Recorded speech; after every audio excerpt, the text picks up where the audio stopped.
യുദ്ധം അവസാനിപ്പിക്കാൻ പാകിസ്ഥാൻ നടത്തുന്ന ശ്രമങ്ങളെ മാനിക്കുന്നതായി ഇറാൻ വിദേശകാര്യ മന്ത്രാലയം. യുദ്ധം ആരംഭിച്ചത് ഇറാനല്ലെന്നും അമേരിക്കൻ സയനിസ്റ്റ് ശക്തികൾ അടിച്ചേൽപ്പിച്ചതാണെന്നും നിയമപരമായ സ്വയം രക്ഷാവകാശം മുൻനിർത്തിയാണ് ഇറാന്റെ നടപടിയെന്നും മന്ത്രാലയം വ്യക്തമാക്കി. ഏതൊരു വെല്ലുവിളിയും സ്വീകരിക്കാൻ സൈന്യം സുസജ്ജമാണെന്നും ഇറാൻ വിദേശകാര്യ മന്ത്രാലയം അറിയിച്ചു.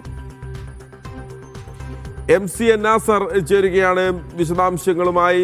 MCA, യുദ്ധം തുടങ്ങിവെച്ചത് ഞങ്ങളല്ല, അത് അമേരിക്കയാണ്. അമേരിക്കയും സയനിസ്റ്റ് ശക്തികളുമാണ് അത് തുടങ്ങിവെച്ചത്. ഏതൊരു വെല്ലുവിളി വന്നാലും ഞങ്ങളത് നേരിടാൻ തയ്യാറാണ് എന്ന് ഇറാൻ പറയുകയാണ്. അതോടൊപ്പം തന്നെ ഇന്നിപ്പോൾ ഹോർമസിലുണ്ടായിരിക്കുന്ന 2 കപ്പലുകൾ പിടിച്ചെടുത്ത സാഹചര്യം, അതിലൊന്ന് ഇന്ത്യയിലേക്ക് തിരിച്ച കപ്പലാണ് എന്നുള്ള വാർത്തകളും ഉണ്ടായിരുന്നല്ലോ. അതോടൊപ്പം തന്നെയാണ് ഇന്നിപ്പോൾ ചർച്ചകൾക്കുള്ള സാധ്യത. നയതന്ത്ര തലങ്ങളിൽ നടക്കുന്ന കൂടിയാലോചനകൾ, അത് അമേരിക്കയിലായാലും ഇറാനിലായാലും പാകിസ്ഥാനിലായാലും നടക്കുന്ന കൂടിയാലോചനകൾ, ഗൾഫ് രാജ്യങ്ങളുടെ നിലപാടുകൾ എന്താണ്? MCA, ഏറ്റവും പുതിയ അപ്ഡേറ്റ് നമുക്ക് നൽകാനുള്ളത്. മഹേഷ്, ഇന്നലെ രാത്രി നമ്മൾ സംസാരിക്കുമ്പോൾ വലിയ തോതിലുള്ള ഒരു പിരിമുറുക്കം രൂപപ്പെട്ടിരുന്നു. കാരണം ഇന്ന് വെളുപ്പിനായിരുന്നു 2 ആഴ്ച നീണ്ട വെടിനിർത്തൽ കരാർ അവസാനിക്കേണ്ടിയിരുന്നത്. എന്ത് സംഭവിക്കുമെന്നൊരു ആശങ്ക സ്വാഭാവികമായി തന്നെ ഗൾഫ് മേഖലയിലും അതോടൊപ്പം തന്നെ ലോകത്തുടനീളം രൂപപ്പെട്ടിരുന്നു. പക്ഷേ ഏറ്റവും അവസാന ഘട്ടത്തിലാണ് ട്രംപിന്റെ ഭാഗത്തു നിന്ന് ഏകപക്ഷീയമായിട്ട് താൻ തന്നെ ഈ വെടിനിർത്തൽ ദീർഘിപ്പിക്കുന്നതാണ് എന്നൊരു പ്രഖ്യാപനം വന്നു. അതൊരു വലിയ സമാധാനമായിട്ട് മാറിയിട്ടുണ്ട്. പക്ഷേ അതിൻ്റെ സമയപരിധി സംബന്ധിച്ച് ഒരു വ്യക്തമായിട്ടുള്ള ഒരു തീയതി നിർണ്ണയിക്കപ്പെട്ടിട്ടില്ല. 3 മുതൽ 5 ദിവസം വരെ എന്നാണ് ഇപ്പോൾ അമേരിക്കൻ മാധ്യമങ്ങൾ വൈറ്റ് ഹൗസ് വൃത്തങ്ങളെ ഉദ്ധരിച്ചുകൊണ്ട് പറയുന്നത്. അതിനിടയിൽ ഇറാന്റെ ഭാഗത്തു നിന്ന് ഈ പ്രശ്നപരിഹാരവുമായി ബന്ധപ്പെട്ട കൃത്യമായിട്ടുള്ള ഒരു ഫോർമുല ഇറാൻ മുന്നോട്ട് വെക്കുകയാണെങ്കിൽ തീർച്ചയായിട്ടും ഒരു ചർച്ചയിലേക്ക് കാര്യങ്ങൾ പോവുകയും പറ്റുമെങ്കിൽ ഒരു കരാറിലേക്ക് എത്താമെന്ന ഒരു ഉദാരമായിട്ടുള്ള നിലപാടാണ് ഇപ്പോൾ അമേരിക്കൻ പ്രസിഡന്റ് ട്രംപ് സ്വീകരിച്ചിരിക്കുന്നത്. അതിന്റെ ഭാഗമായിട്ട് മധ്യസ്ഥ നീക്കങ്ങൾ വളരെ ശക്തമായി തന്നെ ഇന്നും തുടരുന്നുണ്ട്. പാകിസ്ഥാനിലെ ഇറാൻ അംബാസഡറുമായിട്ട് പാക് പ്രധാനമന്ത്രി ഷഹബാസ് ഷെരീഫ് ഇന്ന് വിശദമായിട്ടുള്ള ചർച്ച നടത്തി. അതോടൊപ്പം തന്നെ വിദേശകാര്യമന്ത്രി ഉൾപ്പെടെയുള്ളവരുമായിട്ടുള്ള ആശയവിനിമയം തുടരുന്നുണ്ട്. പക്ഷേ ഇറാന്റെ ഭാഗത്തു നിന്ന് ഇപ്പോൾ ഏറ്റവും അവസാനം വന്നിരിക്കുന്ന 2 നിലപാടുകളും ഏതെങ്കിലും അർത്ഥത്തിൽ ഒരു വിട്ടുവീഴ്ചയോ ഇസ്ലാമാബാദ് ചർച്ചയിലേക്ക് വരാനുള്ള ഒരു അനുകൂലമായിട്ടുള്ള തീരുമാനമോ പ്രതിഫലിക്കുന്നില്ല എന്നത് നാം പ്രത്യേകം ശ്രദ്ധിക്കേണ്ടതുണ്ട്. അതിലൊന്ന് വിദേശകാര്യ മന്ത്രാലയത്തിൻ്റെതാണ്. അതിൽ പറയുന്നത് യുദ്ധം ഞങ്ങൾ രൂപപ്പെടുത്തിയതല്ല, അത് ഞങ്ങൾക്ക് മേൽ അടിച്ചേൽപ്പിച്ചത് അമേരിക്കയും സയനിസ്റ്റ് രാജ്യം കൂടിയാണ്. അതുകൊണ്ട് തന്നെ ഈ യുദ്ധത്തിൽ നിന്ന് തങ്ങളുടെ ഒരു ആത്മരക്ഷ മുൻനിർത്തിക്കൊണ്ടുള്ള നടപടികളാണ് തങ്ങൾ സ്വീകരിച്ചു വരുന്നത്. അത് ആ സ്വഭാവത്തിൽ തന്നെ മുന്നോട്ട് പോകുമെന്ന ഒരു മുന്നറിയിപ്പാണ് ഇറാന്റെ ഭാഗത്തു നിന്നുണ്ടാകുന്നത്. അതോടൊപ്പം തന്നെ പാർലമെന്റ് സ്പീക്കർ മുഹമ്മദ് ബാക്കർ കാലിബാഫിന്റെ ഒരു പ്രതികരണം വന്നിരിക്കുന്നതിലും അദ്ദേഹവും ഇക്കാര്യത്തിൽ ഉറച്ചു നിൽക്കുകയാണ്. ഒന്ന്, നാവിക ഉപരോധം അടിയന്തരമായിട്ട് പിൻവലിക്കണം. കാരണം ഈ നാവിക ഉപരോധം എന്നത് തുറന്ന യുദ്ധപ്രഖ്യാപനമാണ്. അത് നിലനിൽക്കെ ഒരു ചർച്ചയും സ്വീകാര്യമല്ല. ഇറാൻ ജനതയുടെ താല്പര്യങ്ങളും രാജ്യത്തിന്റെ പൊതുവായ താല്പര്യങ്ങളും മുൻനിർത്തി മാത്രമായിരിക്കും രാജ്യം മുന്നോട്ട് പോവുക എന്നുകൂടി അസന്നിഗ്ധമായി തന്നെ ഇറാൻ വ്യക്തമാക്കുന്ന ഒരു സാഹചര്യത്തിൽ പൊടുന്നനെ ഇസ്ലാമാബാദിലേക്കുള്ള ചർച്ചയ്ക്ക് ഇറാൻ സംഘം എത്തുമെന്ന് കരുതാനാവില്ല. പിന്നെ എന്ത് സംഭവിക്കും എന്നതായിരിക്കും പ്രധാനപ്പെട്ട ചോദ്യം. എന്തായാലും ഒരു യുദ്ധത്തിലേക്ക് ഇറങ്ങാനുള്ള ഒരു താല്പര്യം ട്രംപിന്റെ പ്രതികരണത്തിലോ വൈറ്റ് ഹൗസിന്റെ നീക്കങ്ങളിലോ യാതൊരു നിലക്കും പ്രകടമാവുന്നില്ല. കാരണം ഒരുപാട് സങ്കീർണമായിട്ടുള്ള ഘട്ടത്തിലേക്ക് പിന്നെ കടക്കേണ്ടി വരും. അതിന് ഉതകുന്ന ഒരു സൈനിക സംവിധാനങ്ങളോ പ്രതിരോധ സംവിധാനങ്ങളോ അമേരിക്കയ്ക്ക് ഇല്ല എന്നൊരു യാഥാർത്ഥ്യം അമേരിക്ക ഉൾക്കൊള്ളുന്നുണ്ട്. അത് മാത്രമല്ല, ഒരു കരയുദ്ധത്തിലേക്ക് പോവുകയാണെങ്കിൽ സ്ഥിതിഗതികൾ വളരെ നീണ്ടു നിൽക്കുന്ന സങ്കീർണമായിട്ടുള്ള ഘട്ടങ്ങളിലേക്ക് പോകും. അതുകൊണ്ട് എങ്ങനെയും ഇറാനെ കൊണ്ട് പരമാവധി ഉപാധികൾ അംഗീകരിപ്പിച്ചുകൊണ്ടുള്ള ഒരു കരാറിൽ എത്തിച്ചേരുക, ഇതാണ് ഇപ്പോൾ അമേരിക്കൻ പ്രസിഡന്റ് ട്രംപ് ലക്ഷ്യമിടുന്നത്. അതിനുവേണ്ടിയാണ് ഇപ്പോൾ പാകിസ്ഥാനെ മുൻനിർത്തിക്കൊണ്ട് അവസാനവട്ട നീക്കങ്ങളൊക്കെ തുടരുന്നത്. പക്ഷേ അനുഭാവപൂർണ്ണമായിട്ടുള്ളൊരു നിലപാടുണ്ടായിട്ടില്ല. അതോടൊപ്പം തന്നെയാണ് മഹേഷ് സൂചിപ്പിച്ചതുപോലെ ഈ ഹോർമസ് കടലിടുക്കിലെ സംഘർഷം കുറെ കൂടി സംഘർഷാത്മകമായിട്ട് തുടരുകയാണ്. 2 കപ്പലുകൾ പിടിച്ചെടുക്കുക മാത്രമല്ല, അത് തങ്ങളുടെ തുറമുഖത്തേക്ക് ഇറാൻ കൊണ്ടുപോയതായിട്ടുള്ള റിപ്പോർട്ടുകൾ കൂടിയാണ് ഇപ്പോൾ പുറത്തു വരുന്നത്. ഒരു കപ്പൽ ഇന്ത്യയിലേക്കുള്ളതാണ്.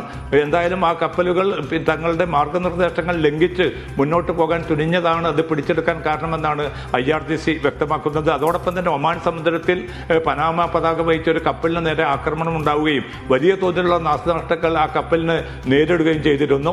അപ്പോൾ അമേരിക്കയുടെ ഭാഗത്തു നിന്നുള്ള നാവിക പ്രതിരോധം ഒരു ഭാഗത്ത് തുടരുമ്പോൾ അതിനെ മറികടന്നുകൊണ്ടാണ് തങ്ങളുടേതായിട്ടുള്ള ഹോർമുസിലുള്ള തങ്ങളുടെ പരമാധികാരം സമർത്ഥിച്ചുകൊണ്ട് ഇറാൻ തങ്ങളുടേതായിട്ടുള്ള നീക്കങ്ങളിലും ഏർപ്പെട്ടിരിക്കുന്നത്. അത് സ്വാഭാവികമായിട്ടും കയറ്റിറക്കുമതിയെ വലിയ തോതിൽ ബാധിക്കും. ഇപ്പോൾ തന്നെ എണ്ണവില $100 മുകളിലേക്ക് എത്തിയതായിട്ടുള്ള റിപ്പോർട്ടുകൾ പുറത്തു വരുന്നുണ്ട്. ഇറക്കുമതി രാജ്യങ്ങളായിട്ടുള്ള ഇന്ത്യ ഉൾപ്പെടെയുള്ളവയെ വളരെ പ്രതികൂലമായിട്ട് ബാധിക്കുന്ന ഒരു സാഹചര്യം കൂടിയാണ് ഹോർമുസിലെ ഈ കടലിടുക്ക് സ്തംഭിക്കപ്പെട്ടിരിക്കുന്ന ഒരു സാഹചര്യം രൂപപ്പെടുത്തുന്നത്. മഹേഷ്, ഓക്കെ, MCA, ഇതിൽ നമ്മൾ നേരത്തെ പറഞ്ഞതുപോലെ ഇന്നലെ സംസാരിക്കുന്ന സമയത്ത് ഒരു പക്ഷേ അത്ഭുതങ്ങൾ സംഭവിക്കണം, ഈ വെടിനിർത്തൽ നീട്ടണമെങ്കിൽ എന്നുള്ളത് പറഞ്ഞിരുന്നല്ലോ. എന്തുകൊണ്ടാണ് ഇന്നലെ ഈ നേരം പുലരുമ്പോഴേക്കും അത്തരത്തിലൊരു തീരുമാനത്തിലേക്ക് അമേരിക്ക വന്നത്? ട്രംപ് വന്നത് എന്തുകൊണ്ടാണ്? മധ്യസ്ഥ രാജ്യങ്ങളുടെ സമ്മർദ്ദം കൊണ്ട് തന്നെയാണോ? അതിനപ്പുറത്തേക്ക് ഒരു യുദ്ധമുണ്ടായി കഴിഞ്ഞാൽ അതിലുണ്ടാകാൻ പോകുന്ന നാശനഷ്ടങ്ങളെക്കുറിച്ച് അമേരിക്ക ബോധവാന്മാരാണ് എന്നതുകൂടി നമ്മൾ അതിൽ നിന്ന് മനസ്സിലാക്കേണ്ടതല്ലേ? പ്രത്യേകിച്ച് ഗാർഗ് ദ്വീപ് ഉൾപ്പെടെ പിടിച്ചടക്കാൻ പോകുമ്പോൾ ഏൽക്കാൻ പോകുന്ന വലിയ തിരിച്ചടികളെക്കുറിച്ച് അമേരിക്കയ്ക്ക് നല്ല ബോധ്യവുമുണ്ട്. അതുകൊണ്ടാണല്ലോ. അതോടൊപ്പം തന്നെ മധ്യസ്ഥ രാജ്യങ്ങളുടെ സമ്മർദ്ദം അത് ഏതറ്റം വരെയും പോകുമെന്ന് നമുക്കറിയാം. കാരണം ആഗോള സാമ്പത്തിക രംഗത്ത് ഉണ്ടാകാൻ പോകുന്ന തിരിച്ചടി അത് വളരെ വലുതായിരിക്കും. നമ്മൾ പ്രതീക്ഷിക്കുന്നതിന് എത്രയോ അപ്പുറം 10 മടങ്ങായിരിക്കും. അപ്പോൾ മധ്യസ്ഥ രാജ്യങ്ങളുടെ ശ്രമവും ഏത് തരത്തിലാണ്? ഏറ്റവും പ്രധാനം, എന്തുകൊണ്ട് ട്രംപ് വെടിനിർത്തൽ തീരുമാനത്തിൽ നിന്ന് അത് നീട്ടിവെക്കാം എന്നുള്ളൊരു തീരുമാനത്തിലേക്ക് പോയി എന്നുള്ളതാണ് MCA. മഹേഷ്, തുടക്കം മുതൽ തന്നെ ഇത് എന്തിനു വേണ്ടിയായിരുന്നു ഈ യുദ്ധം എന്ന ചോദ്യത്തിന് കൃത്യമായിട്ടുള്ള ഒരു ഉത്തരം നൽകാനോ എന്താണ് തങ്ങൾ ഈ യുദ്ധത്തിലൂടെ ലക്ഷ്യമിടുന്നത് എന്ന ചോദ്യത്തിന് തൃപ്തികരമായിട്ടുള്ള ഒരു മറുപടി നൽകാനോ ഇതുവരെയും ട്രംപ് ഭരണകൂടത്തിന് സാധിച്ചിട്ടില്ല. തുടക്കത്തിൽ പറഞ്ഞത് റെജീം ചേഞ്ചാണ് തങ്ങളുടെ ലക്ഷ്യമെന്ന് പറഞ്ഞിരുന്നു. പക്ഷേ ആ റെജീം ചേഞ്ച് നടക്കില്ല എന്നൊരു ഘട്ടമായ ഒരവസ്ഥയിൽ ഇപ്പോൾ ആകെ ഒരു ഉപാധിയായിട്ട് ഇപ്പോൾ ട്രംപ് ഭരണകൂടം പറയുന്നത് ആണവായുധം സ്വന്തമാക്കാൻ ഇറാനെ ഒരു നിലയ്ക്കും അനുവദിക്കുകയില്ല എന്ന്. അപ്പോൾ ഒറ്റ ലക്ഷ്യത്തിലേക്ക് ട്രംപ് ചുരുങ്ങിയിരിക്കുകയാണ്. ഇത് ഇസ്രായേലിന്റെ മാത്രം താല്പര്യമാണ്. ആ താല്പര്യത്തിന് വേണ്ടിയാണ് ഈ യുദ്ധത്തിലേക്ക് അമേരിക്കയെ വലിച്ചിട്ടത് എന്ന പരാതി അമേരിക്കക്കുള്ളിൽ തന്നെ വളരെ വലിയ തോതിൽ രൂപപ്പെട്ടിട്ടുണ്ട്.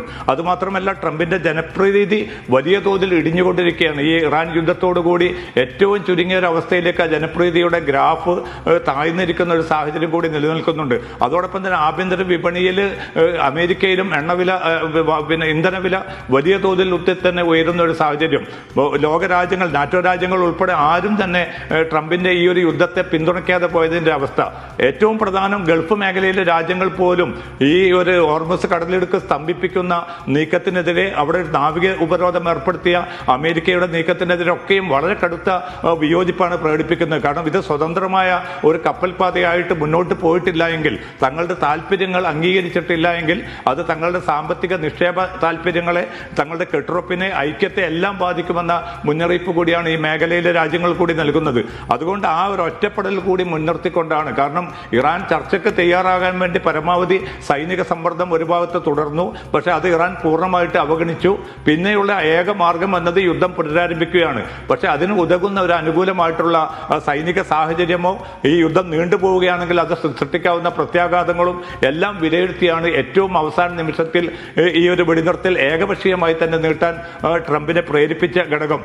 പക്ഷേ തുടർന്നും ഒരു പ്രായോഗികമായിട്ടുള്ള പ്രശ്നപരിഹാരത്തിന്, ഒരു മാന്യമായിട്ട് യുദ്ധത്തിൽ നിന്ന് പിൻവാങ്ങാനുള്ള ഒരു മാർഗമാണ് ഈ ഘട്ടത്തിലും ട്രംപ് ആരായുന്നത്. അതായത് ഇപ്പോൾ ഈ സംഘർഷം അവസാനിപ്പിക്കുക എന്നുള്ളത് അമേരിക്കക്കാണ് അതിലേറ്റവും കൂടുതൽ താല്പര്യം. അതല്ലെങ്കിൽ ലോകത്തിന് മുന്നിൽ അമേരിക്കയെ സംബന്ധിച്ചിടത്തോളം ഇതുവരെ ഉയർത്തിക്കെട്ടിപ്പൊക്കിയ അവരുടെ ആ പേരിന് വലിയ കളങ്കമാകുമെന്ന് അമേരിക്ക തിരിച്ചറിയുന്നുണ്ട് എന്ന് അനുമാനിക്കാം. പക്ഷേ തീർച്ചയായിട്ടും അമേരിക്കയെ സംബന്ധിച്ചിടത്തോളം, ട്രംപിനെ സംബന്ധിച്ചിടത്തോളം ഇതിൽ ഒരു മാന്യമായിട്ടുള്ള ഒരു പിന്മാറ്റം കാരണം ഈ യുദ്ധം തുടരാൻ ട്രംപിന് താല്പര്യമില്ല എന്ന് അദ്ദേഹത്തിന്റെ പ്രതികരണങ്ങളിലൊക്കെ വ്യക്തമാണ്. അപ്പൊ അത് മാത്രമല്ല, അദ്ദേഹം പറയുന്നത് ഇറാന്റെ നാവികസേന പൂർണ്ണമായിട്ട് തകർക്കപ്പെട്ടു, ബാലിസ്റ്റിക് മിസൈൽ സംവിധാനം തകർക്കപ്പെട്ടു, ആണവ പദ്ധതി തകർക്കപ്പെട്ടു, ഇനി എന്ത് പിന്നെ യുദ്ധം എന്നതിനൊരു പ്രത്യേകമായിട്ടുള്ള ലക്ഷ്യമില്ല എന്ന് ട്രംപ് തന്നെ അവകാശപ്പെടുകയാണ്. പക്ഷേ യാഥാർത്ഥ്യം നേരെ മറിച്ചാണ് എന്ന് അമേരിക്കൻ മാധ്യമങ്ങളും അമേരിക്കൻ വിദഗ്ധരും കണക്കുകൾ ഉദ്ധരിച്ചുകൊണ്ട് തന്നെ വ്യക്തമാക്കുന്നുണ്ട്.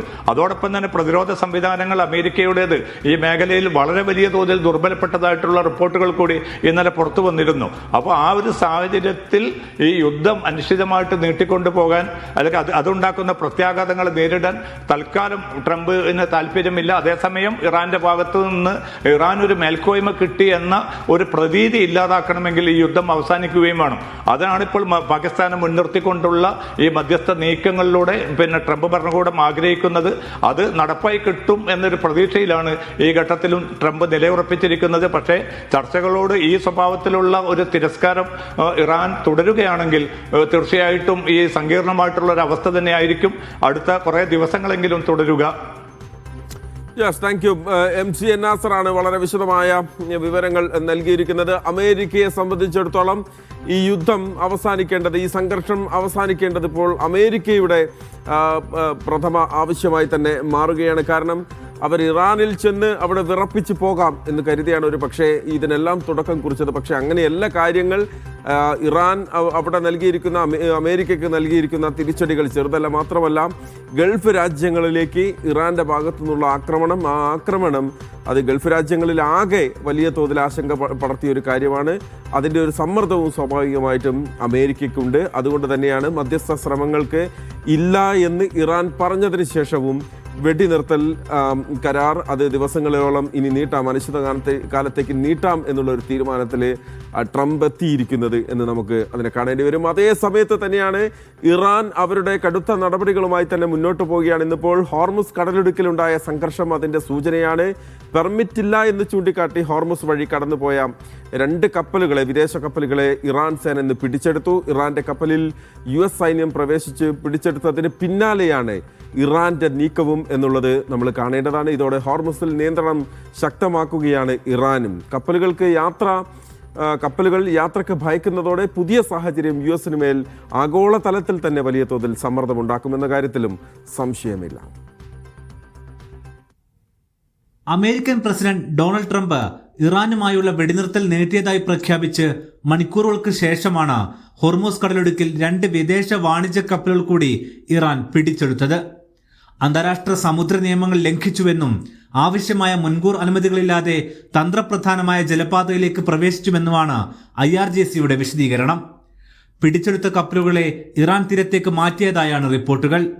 ഇന്നലെ ഒമാൻ തീരത്തിന് സമീപം വെച്ച് ഒരു കണ്ടെയ്നർ കപ്പലിന് നേരെ ഇറാന്റെ ഗൺബോട്ട് വെടിയുതിർത്തിരുന്നു. ഇത് കപ്പലിൽ നാശനഷ്ടമുണ്ടാക്കി. ലോകത്തെ എണ്ണ വിതരണത്തിന്റെ 1/5 കടന്നു പോകുന്ന ഹോർമൂസ് കടലിടുക്ക് തങ്ങളുടെ പൂർണ്ണ നിയന്ത്രണത്തിലാണെന്ന് ഉറപ്പിക്കാനുള്ള നീക്കമാണ് ഇറാൻ ഇതിലൂടെ ലക്ഷ്യമിടുന്നതെന്ന് US കരുതുന്നു. ഈ ജലപാതയിലൂടെ കടന്നു പോകുന്ന എല്ലാ കപ്പലുകളും IRGCയുടെ അനുമതി തേടണമെന്ന നിലപാടിലാണ് ഇപ്പോഴും ഇറാൻ. അമേരിക്കൻ സൈന്യം ഒമാൻ കടലിൽ വെച്ച് കഴിഞ്ഞ ദിവസം ഇറാന്റെ ഒരു വാണിജ്യ കപ്പൽ പിടിച്ചെടുത്തതാണ് നിലവിലെ പ്രകോപനത്തിന് കാരണമെന്നാണ് റിപ്പോർട്ടുകൾ. അമേരിക്കയുടെ ഈ നടപടിക്ക് പിന്നാലെ മേഖലയിൽ സംഘർഷം വീണ്ടും വർദ്ധിക്കുന്ന സാഹചര്യമാണ് നിലവിലുള്ളത്. പുതിയ നീക്കം കൂടുതൽ കപ്പലുകളെ യാത്രയിൽ നിന്നും പിന്തിരിപ്പിക്കും. US ഉപരോധം അവസാനിപ്പിക്കും വരെ സമാന രീതി ഇറാൻ തുടർന്നാൽ ആഗോളതലത്തിൽ തന്നെ കൂടുതൽ ആഘാതമുണ്ടാക്കും. ഇതുവഴി US-നെ സമ്മർദ്ദത്തിലാക്കുകയാണ് ഇറാന്റെ ലക്ഷ്യമെന്നും US ഉദ്യോഗസ്ഥരെ ഉദ്ധരിച്ച് US മാധ്യമങ്ങളും റിപ്പോർട്ട് ചെയ്യുന്നുണ്ട്. Aftab Rahman, media 1, Riyadh. പശ്ചിമേഷ്യൻ സംഘർഷങ്ങൾക്കിടെ ഖത്തർ അമീറുമായി കൂടിക്കാഴ്ച നടത്തിയ സിറിയൻ പ്രസിഡന്റ്. ദോഹയിലായിരുന്നു കൂടിക്കാഴ്ച. മേഖലയിലേതടക്കം വിവിധ വിഷയങ്ങൾ ഇരുവരും ചർച്ച ചെയ്തു. അമീരി ദിവാനിൽ വെച്ചായിരുന്നു ഖത്തർ അമീർ Sheikh Tamim bin Hamad Al ഥാനിയും Syrian president Ahmed ഷറാവും തമ്മിലുള്ള കൂടിക്കാഴ്ച. പശ്ചിമേഷ്യയിലെ സുരക്ഷയും സമാധാനവും നിലനിർത്തുന്നതിന് മേഖലയിലെ രാഷ്ട്രങ്ങൾ ഏകോപിച്ചുള്ള നീക്കങ്ങൾ അനിവാര്യമാണെന്ന് നേതാക്കൾ വിലയിരുത്തി. ഇരു രാഷ്ട്രങ്ങളും തമ്മിലുള്ള ഉഭയകക്ഷി സഹകരണം ശക്തിപ്പെടുത്താനും ധാരണയായി. രാജ്യത്തിന്റെ പരമാധികാരവും സുരക്ഷയും സംരക്ഷിക്കാൻ ഖത്തർ സ്വീകരിക്കുന്ന എല്ലാ നടപടികൾക്കും തന്റെ രാജ്യത്തിന്റെ പിന്തുണയുണ്ടാകുമെന്ന് സിറിയൻ പ്രസിഡന്റ് ഉറപ്പു നൽകി. ഇറാൻ ആക്രമണങ്ങളിൽ അദ്ദേഹം ഖത്തറിന് ഐക്യദാർഢ്യവും അറിയിച്ചു. അമീരി ദിവാനിൽ അഹമ്മദ് അഷറായിനും സംഘത്തിനും അമീർ ഔദ്യോഗിക വിരുന്നും ഒരുക്കിയിരുന്നു. ഖത്തർ പ്രധാനമന്ത്രി Sheikh Mohammed bin Abdulrahman bin Jassim Al Thani അടക്കമുള്ള പ്രമുഖർ ചർച്ചകളിൽ പങ്കെടുത്തു. Media 1 Doha.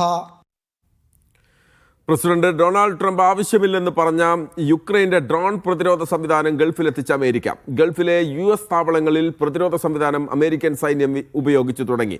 യുക്രൈന്റെ command and control സംവിധാനവും ഇറാന്റെ ഡ്രോണുകൾ പ്രതിരോധിക്കാൻ അമേരിക്കൻ സൈന്യം ഉപയോഗിക്കുന്നുണ്ട്. വില കുറഞ്ഞ ഡ്രോണുകൾ ഉപയോഗിച്ച് US സൈനിക താവളങ്ങളെ ഇറാൻ ലക്ഷ്യം വെച്ചിരുന്നു. ഇത് പ്രതിരോധിക്കാൻ കോടികളാണ് ചിലവ് വന്നത്. റഷ്യയുടേതിന് സമാനമായ ഈ ഡ്രോൺ പ്രതിരോധിക്കാൻ സാങ്കേതിക വിദ്യ വേണമെങ്കിൽ നൽകാമെന്ന് യുക്രൈൻ US-നോട് പറഞ്ഞിരുന്നു. എന്നാൽ അതിൻ്റെയൊന്നും ആവശ്യമില്ലെന്നും ലോകത്തിലെ ഏറ്റവും മികച്ച സൈനിക സംവിധാനമുള്ളത് ഞങ്ങൾക്കാണെന്നുമായിരുന്നു US പ്രസിഡന്റ് ഡൊണാൾഡ് ട്രംപിന്റെ പ്രതികരണം. എന്നാൽ നിലവിൽ യുക്രൈന്റെ പ്രതിരോധ സംവിധാനങ്ങൾ ഗൾഫിലെ US താവളങ്ങളിൽ ഉപയോഗിച്ചു തുടങ്ങിയതായി റോയിട്ടേഴ്സും US മാധ്യമങ്ങളും ഉദ്യോഗസ്ഥരെ ഉദ്ധരിച്ച് സ്ഥിരീകരിക്കുന്നു. ആഴ്ചകളായി സ്കൈമാപ്പ് എന്ന Ukrainian command and control platform ഗൾഫിലെ ചില താവളങ്ങളിൽ US സൈന്യം വിന്യസിച്ചിട്ടുണ്ടെന്നാണ് പുറത്തുവരുന്ന വിവരങ്ങൾ. സ്കൈ ഫോർട്രക്സ് എന്ന യുക്രൈനിയൻ കമ്പനിയാണ് സ്കൈമാപ്പ് വികസിപ്പിച്ചത്. 10,000-ലധികം അക്കോസ്റ്റിക് സെൻസറുകൾ ഉപയോഗിച്ച് ശത്രു ഡ്രോണുകളെ കണ്ടെത്താൻ സഹായിക്കുന്ന ഈ സോഫ്റ്റ്വെയർ പ്ലാറ്റ്ഫോം നിലവിൽ യുക്രൈൻ സൈന്യത്തിന്റെ പ്രധാന പ്രതിരോധ സംവിധാനങ്ങളിൽ ഒന്നാണ്. യുക്രൈനിയൻ സൈനിക ഉദ്യോഗസ്ഥർ നേരിട്ട് താവളത്തിലെത്തി അമേരിക്കൻ സൈനികർക്ക് ഈ സംവിധാനം പ്രവർത്തിപ്പിക്കുന്നതിൽ പരിശീലനം നൽകുന്നുണ്ട്. ഇറാൻ നിർമ്മിത ഷാഹിദ് ഡ്രോണുകൾ തിരിച്ചറിയാനും ഇന്റർസെപ്റ്റർ ഡ്രോണുകൾ ഉപയോഗിച്ച് അവയെ തകർക്കാനും സ്കൈമാപ്പ് സഹായിക്കും. കുറഞ്ഞ ചിലവിൽ നിർമ്മിക്കുന്ന ഡ്രോണുകൾ വലിയ സ്വാധീനം ചെലുത്തുന്ന പശ്ചാത്തലത്തിൽ പെന്റഗൺ ഡ്രോൺ പ്രതിരോധ സാങ്കേതിക വിദ്യകളിൽ നിക്ഷേപം വർദ്ധിപ്പിച്ചിട്ടുണ്ട്. ഇറാനിൽ നിന്നും 300 മുതൽ 600 കിലോമീറ്റർ മാത്രം ദൂരത്തിലാണ് വിവിധ US താവളങ്ങളുള്ളത്. ഇവിടെ ഏറ്റവും മികച്ച പ്രതിരോധ സംവിധാനങ്ങളുമുണ്ട്. എന്നിട്ടും US-ന്റെ റീഫ്യൂവലിംഗ് വിമാനങ്ങൾ, റഡാറുകൾ എന്നിവ ഇറാൻ എളുപ്പത്തിൽ ലക്ഷ്യം വെച്ച് നശിപ്പിച്ചത് അമേരിക്കൻ വ്യോമ പ്രതിരോധ സംവിധാനത്തിലെ വിടവുകളെയാണ് ചൂണ്ടിക്കാട്ടിയത്. യുക്രൈന്റെ പ്രതിരോധ സംവിധാനങ്ങൾ വിന്യസിക്കുന്നതിനിടയിൽ ചില പരീക്ഷണ വെല്ലുവിളികളും സൈന്യം നേരിടുന്നുണ്ട്.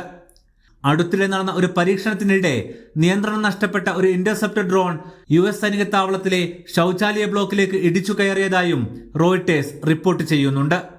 Aftab Rahman, media 1, Riyadh. Al Aqsa പള്ളിയിൽ നടന്ന അതിക്രമത്തെ കുവൈത്ത് ശക്തമായി അപലപിച്ചു. ഇസ്രായേൽ സേനയുടെ പിന്തുണയോടെ കുടിയേറ്റക്കാർ നടത്തിയ നടപടിയാണെന്ന് വ്യക്തമാക്കിയ അന്താരാഷ്ട്ര നിയമങ്ങളുടെയും മതപരമായ പവിത്രതകളുടെയും ലംഘനമാണിതെന്ന് വിദേശകാര്യ മന്ത്രാലയം പറഞ്ഞു. ഇത് മുസ്ലിംകളുടെ വികാരങ്ങളെ പ്രകോപിപ്പിക്കുന്നതായി മുന്നറിയിപ്പ് നൽകി. ലംഘനങ്ങൾ തടയാൻ അന്താരാഷ്ട്ര സമൂഹം ഇടപെടണമെന്ന് കുവൈത്ത് ആവശ്യപ്പെട്ടു. അൽ-അഖ്സ മസ്ജിദ് സമുച്ചയത്തിലേക്ക് ഇടിച്ചു കയറുകയും ഇസ്രായേൽ പതാക നാട്ടുകയും ചെയ്ത സംഭവത്തിൽ പ്രതിഷേധം രേഖപ്പെടുത്തി ഖത്തറും ഇസ്രായേൽ കുടിയേറ്റക്കാരുടെ നടപടി അന്താരാഷ്ട്ര നിയമങ്ങളുടെ നഗ്നമായ ലംഘനമാണെന്ന് ഖത്തർ വിദേശകാര്യ മന്ത്രാലയം കുറ്റപ്പെടുത്തി. ലോകത്തുടനീളമുള്ള മുസ്ലിങ്ങളെ പ്രകോപിപ്പിക്കുകയാണ് നടപടിയുടെ ലക്ഷ്യം. വിശുദ്ധ സ്ഥലത്തിന്റെ ചരിത്ര പദവിക്ക് നിരക്കാത്തതാണ് ഇത്. മസ്ജിദിന്റെ ഖ്യാതിയെ അവമതിക്കാനുള്ള എല്ലാ ശ്രമങ്ങളെയും ഖത്തർ തള്ളിക്കളയുന്നു. വിഷയത്തിൽ അന്താരാഷ്ട്ര സമൂഹം ഇടപെടണമെന്നും മന്ത്രാലയം ആവശ്യപ്പെട്ടു. വ്യോമഗതാഗതം സാധാരണഗതിയിലേക്ക് തിരിച്ചെത്തിയതോടെ ഖത്തറിൽ നിന്ന് സർവീസുകൾ നടത്താൻ കൂടുതൽ വിമാന കമ്പനികൾ 8 വിദേശ എയർലൈൻസുകൾ ദോഹയിൽ നിന്ന് സർവീസ് പ്രഖ്യാപിച്ചു. ഇന്ത്യയിൽ നിന്ന് എയർ ഇന്ത്യ അടക്കമുള്ള കമ്പനികൾ വൈകാതെ സർവീസ് ആരംഭിക്കുമെന്നാണ് സൂചന. Fly Dubai, Air Arabia, Oman Air, Royal Jordanian, Tarco Aviation, US Bangla Airlines, Middle East Airlines, Himalaya Airlines എന്നിവയാണ് ദോഹയിൽ നിന്ന് അടുത്ത ദിവസങ്ങളിൽ സർവീസ് പുനരാരംഭിക്കുന്നത്. ഹമദ് ഇന്റർനാഷണൽ എയർപോർട്ട് ഔദ്യോഗിക വാർത്താക്കുറിപ്പിലാണ് ഇക്കാര്യം അറിയിച്ചത്. ഹമദ് അന്താരാഷ്ട്ര വിമാനത്താവളം വഴി വിദേശ വിമാനങ്ങൾക്ക് കൂടി സർവീസ് നടത്താൻ കഴിഞ്ഞ ദിവസമാണ് ഖത്തർ സിവിൽ വ്യോമയാന അതോറിറ്റി അനുമതി നൽകിയത്. ഇതിന്റെ ചുവട് പിടിച്ചാണ് കൂടുതൽ വിദേശ വിമാനങ്ങളുടെ സേവനം ലഭ്യമാകുന്നത്. ഉയർന്ന അന്താരാഷ്ട്ര നിലവാരമുള്ള സുരക്ഷാ മാനദണ്ഡങ്ങൾ അനുസരിച്ചാകും സർവീസുകൾ വീണ്ടും ആരംഭിക്കുകയെന്ന് വ്യോമയാന അതോറിറ്റി അറിയിച്ചിട്ടുണ്ട്. കൂടുതൽ വിമാനങ്ങൾ സർവീസ് നടത്തുന്നതോടെ ടിക്കറ്റ് നിരക്കിൽ ഗണ്യമായ കുറവുണ്ടാകുമെന്നാണ് പ്രവാസികളുടെ പ്രതീക്ഷ. US ഇറാൻ യുദ്ധത്തിന് ശേഷം ഖത്തർ എയർവേസ് മാത്രമാണ് രാജ്യത്തു നിന്ന് ഇതുവരെ സർവീസ് നടത്തിയിരുന്നത്. നിലവിൽ 120-ലേറെ വിദേശ നഗരങ്ങളിലേക്ക് ഖത്തർ എയർവേസിന്റെ സർവീസുണ്ട്. Media 1, Doha. യുദ്ധ സാഹചര്യത്തിലും എണ്ണക്കയറ്റുമതിയിൽ വർധനയുമായി സൗദി അറേബ്യ.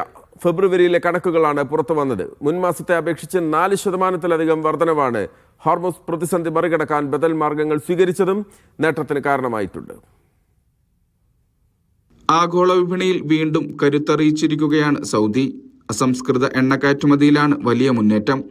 ഫെബ്രുവരിയിൽ രാജ്യത്തെ എണ്ണ കയറ്റുമതിയിൽ മുൻമാസത്തെ അപേക്ഷിച്ച് 4.1% വർധനവാണ്. പ്രതിദിനം 72.8 ലക്ഷം ബാരൽ എണ്ണ കയറ്റുമതി ചെയ്തെന്നാണ് കണക്ക്. കഴിഞ്ഞ വർഷം ഇതേ കാലയളവുമായി താരതമ്യം ചെയ്യുമ്പോൾ കയറ്റുമതിയിൽ 21.5% വർധനവാണ് രേഖപ്പെടുത്തിയത്. പുതിയ കണക്കുകൾ പുറത്തുവിട്ടത് ജോയിന്റ് ഓർഗനൈസേഷൻ ഡാറ്റ ഇനിഷ്യേറ്റീവാണ്. ഉൽപാദനത്തിന്റെ കാര്യത്തിലും രാജ്യം വലിയ നേട്ടം കൈവരിച്ചു. കഴിഞ്ഞ 2.5 വർഷത്തിനിടയിലെ ഏറ്റവും ഉയർന്ന നിരക്കായ 10.88 ദശലക്ഷം ബാരലാണ് ഫെബ്രുവരിയിലെ പ്രതിദിന ഉൽപാദനം. ഇതിനൊപ്പം തന്നെ സൗദിയിലെ പ്രാദേശിക എണ്ണ ഉപഭോഗത്തിലും 15.7% വർധനവുണ്ടായിട്ടുണ്ട്.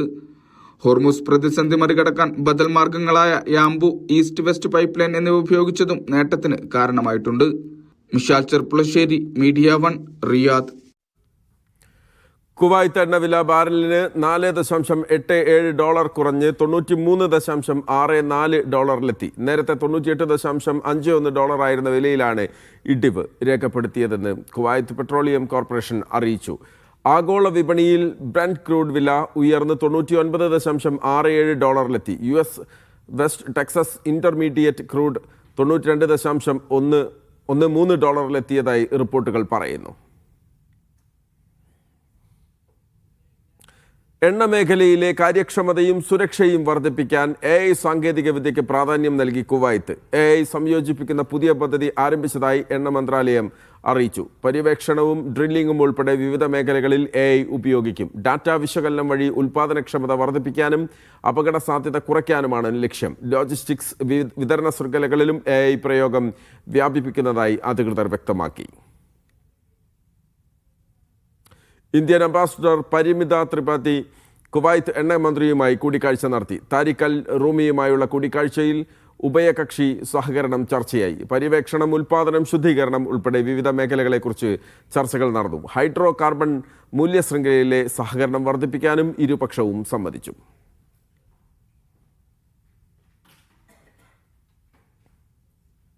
കുവൈത്തിൽ ഇന്ത്യൻ അംബാസിഡർ പരിമിത ത്രിപാഠി അമീറിന് അംഗീകാര പത്രങ്ങൾ സമർപ്പിച്ചു. ബയാൻ കൊട്ടാരത്തിൽ നടന്ന ഔപചാരിക ചടങ്ങിലായിരുന്നു സമർപ്പണം. അംബാസിഡറെ അമീർ സ്വാഗതം ചെയ്യുകയും ആശംസകൾ അറിയിക്കുകയും ചെയ്തു. ഇന്ത്യ കുവൈത്ത് സൗഹൃദ ബന്ധം കൂടുതൽ ശക്തിപ്പെടുത്താൻ ഇരുപക്ഷവും പ്രതിബദ്ധത അറിയിച്ചു.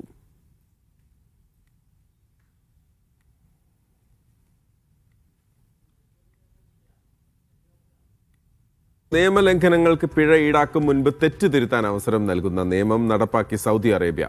ഗൗരവമല്ലാത്ത നിയമലംഘനങ്ങൾക്കായിരിക്കും ഇളവ്. മുനിസിപ്പൽ നിയമലംഘനങ്ങൾക്കാണ് പുതിയ തീരുമാനം ബാധകമാവുക. മുനിസിപ്പൽ നിയമലംഘനങ്ങൾക്കാണ് ഇളവ് അനുവദിച്ചത്. നിയമലംഘനങ്ങൾക്ക് പിഴ ചുമത്തുന്നതിന് മുൻപ് അവ തിരുത്താൻ സാവകാശം നൽകും. ഗുരുതരമല്ലാത്ത നിയമലംഘനങ്ങൾക്കായിരിക്കും ഇളവ്. നിയമലംഘനങ്ങളെ ഗൗരവമായവ, അല്ലാത്തവ എന്നിങ്ങനെ 2 വിഭാഗങ്ങളായി തിരിച്ചാണ് പുതിയ നടപടി. ഗൗരവമില്ലാത്ത നിയമലംഘനങ്ങൾ ആദ്യമായി കണ്ടെത്തുമ്പോൾ പിഴ ചുമത്തുന്നതിനു പകരം മുന്നറിയിപ്പ് നൽകുകയും തിരുത്താൻ നിശ്ചിത സമയം അനുവദിക്കുകയും ചെയ്യും. പൊതുജനാരോഗ്യത്തെയോ സുരക്ഷയെയോ നേരിട്ട് ബാധിക്കുന്നതും അടിയന്തര നടപടി ആവശ്യമുള്ളതുമായ ഗൗരവമായ നിയമലംഘനങ്ങൾക്ക് മുന്നറിയിപ്പില്ലാതെ തന്നെ പിഴ ചുമത്തും. നിയമലംഘനത്തിന്റെ സ്വഭാവമനുസരിച്ച് അവ തിരുത്തി ശരിയാക്കാൻ നൽകുന്ന സമയപരിധിയിലും വ്യത്യാസമുണ്ടാകും. നിയമങ്ങൾ നടപ്പാക്കുന്നതിൽ സുതാര്യത ഉറപ്പാക്കാനും നടപടിക്രമങ്ങൾ ഏകീകരിക്കാനുമാണ് പുതിയ പരിഷ്കാരം. സ്ഥാപനത്തിന്റെ വലിപ്പം, നിയമലംഘനത്തിന്റെ ആഘാതം, ആവർത്തനം എന്നിവ കണക്കിലെടുത്തായിരിക്കും ശിക്ഷാ നടപടികൾ. ശിക്ഷിക്കുന്നതിനേക്കാൾ ഉപരി നിയമങ്ങൾ പാലിക്കുന്നതിനെക്കുറിച്ച് അവബോധം വളർത്തലാണ് മന്ത്രാലയത്തിന്റെ ലക്ഷ്യം. Mishal Cherpulassery, media 1, Riyadh. മറ്റുള്ളവരുടെ ട്രാഫിക് പിഴകളും ഇനി മുതൽ മെട്രാഷ് ആപ്പ് വഴി അടയ്ക്കാമെന്ന് ഖത്തർ ആഭ്യന്തര മന്ത്രാലയം. ഇതിനുള്ള സൗകര്യം ആപ്പിൽ ഏർപ്പെടുത്തി. ഇതിനായി മെട്രാഷ് ആപ്പ് ലോഗിൻ ചെയ്ത് ട്രാഫിക് സെലക്ട് ചെയ്ത് ലംഘനങ്ങൾ എന്നതിൽ ക്ലിക്ക് ചെയ്യണം. തുടർന്ന് മറ്റു വാഹനങ്ങളുടെ ലംഘനങ്ങൾ എന്ന ഓപ്ഷൻ തിരഞ്ഞെടുത്ത് ആവശ്യമായ വിവരങ്ങൾ നൽകി പിഴയൊടുക്കാം. പേയ്മെൻറ്റ് പൂർത്തിയായാൽ ഉപഭോക്താക്കൾക്ക് റെസിപ്റ്റ് സ്വീകരിക്കുകയോ നടപടിക്രമങ്ങൾ അവസാനിപ്പിക്കുകയോ ചെയ്യാം. കുടുംബാംഗങ്ങളുടെയോ സുഹൃത്തുക്കളുടെയോ പിഴകൾ ഇത്തരത്തിൽ ഒടുക്കാമെന്ന് മന്ത്രാലയം വ്യക്തമാക്കി. ഹജ്ജ് തീർത്ഥാടകരെ സ്വീകരിക്കാൻ മീഖാത്തുകൾ പൂർണ്ണ സജ്ജമായതായി മക്ക റോയൽ കമ്മീഷൻ. വിപുലമായ സൗകര്യങ്ങൾ മിഖാത്തുകളിൽ തീർത്ഥാടകരെ സ്വീകരിക്കാൻ ഒരുക്കിയിട്ടുണ്ട്. നമസ്കരിക്കാനും പാർക്കിങ്ങിനും കൂടുതൽ സ്ഥലങ്ങൾ ഉൾപ്പെടെ സേവനങ്ങൾ ഹാജിമാർക്ക് ലഭ്യമാകും.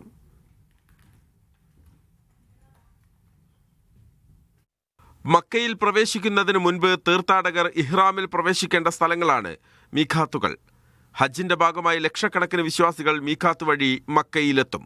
ഇതിന്റെ മുന്നൊരുക്കങ്ങളാണ് Makkah city and holy sites royals കമ്മീഷന്റെ കീഴിൽ പൂർത്തിയായത്. തീർത്ഥാടകർക്ക് മികച്ച സേവനങ്ങളും സൗകര്യങ്ങളും ഉറപ്പാക്കാൻ വിപുലമായ സംവിധാനങ്ങളുണ്ട്.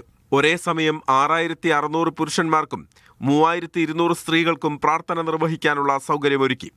തീർത്ഥാടകരുടെ യാത്ര സുഗമമാക്കുന്നതിനായി ആയിരക്കണക്കിന് വാഹന പാർക്കിംഗ് ഇടങ്ങളും 100 കണക്കിന് ആധുനിക ശുചിമുറികളും സജ്ജീകരിച്ചിട്ടുണ്ട്. ദിശ വ്യക്തമാക്കുന്ന ബോർഡുകളും വിവിധ സ്ഥലങ്ങളിൽ സീസണൽ കിയോസ്കുകളും സ്ഥാപിച്ചു. സേവനങ്ങൾ കാര്യക്ഷമമാക്കുന്നതിനായി കൂടുതൽ ജീവനക്കാരും സന്നദ്ധ പ്രവർത്തകരും മുഴുവൻ സമയവും സഹായത്തിനുണ്ട്. ശുദ്ധജല വിതരണത്തിനായി വിവിധ സാമൂഹിക സംഘടനകളുമായി സഹകരിച്ച് പ്രത്യേക പദ്ധതികളും ആവിഷ്കരിച്ചിട്ടുണ്ട്. Sabith Saleem, media 1, Jeddah. ദുബായിൽ പൂർണ്ണമായും ഭൂമിക്കടിയിലൂടെ കടന്നു പോകുന്ന പുതിയ മെട്രോ പാത പ്രഖ്യാപിച്ചു. ഗോൾഡ് ലൈൻ എന്ന പേരിൽ നിർമ്മിക്കുന്ന പാത 2032 സെപ്റ്റംബർ 9 നിർമ്മാണം പൂർത്തിയാക്കും. 18 സ്റ്റേഷനുകളാണ് പുതിയ മെട്രോ പാതയിലുണ്ടാവുക. ما في خط نهائي للتطور والتميز. മികവിനും പുരോഗതിക്കും പൂർണ്ണവിരാമമില്ലെന്ന വാക്കുകളോടെ ദുബായ് ഭരണാധികാരി ഷെയ്ഖ് മുഹമ്മദ് ബിൻ റാഷിദ് അൽ മക്തൂമാണ് 34 ബില്യൺ ദിർഹം ചെലവിൽ നിർമ്മിക്കുന്ന പുതിയ മെട്രോ പാതയുടെ പ്രഖ്യാപനം നടത്തിയത്. അൽ ഉബൈബ ചരിത്ര മേഖലയിൽ നിന്ന് ജുമൈറ ഗോൾഫ് എസ്റ്റേറ്റ് വരെ നീളുന്ന 42 കിലോമീറ്റർ ഭൂഗർഭ പാതയാണ് ഗോൾഡ് ലൈൻ. നിലവിലെ റെഡ് ലൈൻ, ഗ്രീൻ ലൈൻ പാതകളെയും ദേശീയ റെയിൽ ശൃംഖലയായ ഇത്തിഹാദ് റെയിലിനെയും ബന്ധിപ്പിക്കുന്ന വിധമാകും ഈ സുവർണപാത. ദുബായ് നഗരത്തിലെ ദൈനംദിന ജീവിതത്തെ ബാധിക്കാത്ത വിധം അത്യാധുനിക സാങ്കേതിക വിദ്യ ഉപയോഗിച്ചായിരിക്കും ഭൂഗർഭ പാതയുടെ നിർമ്മാണം.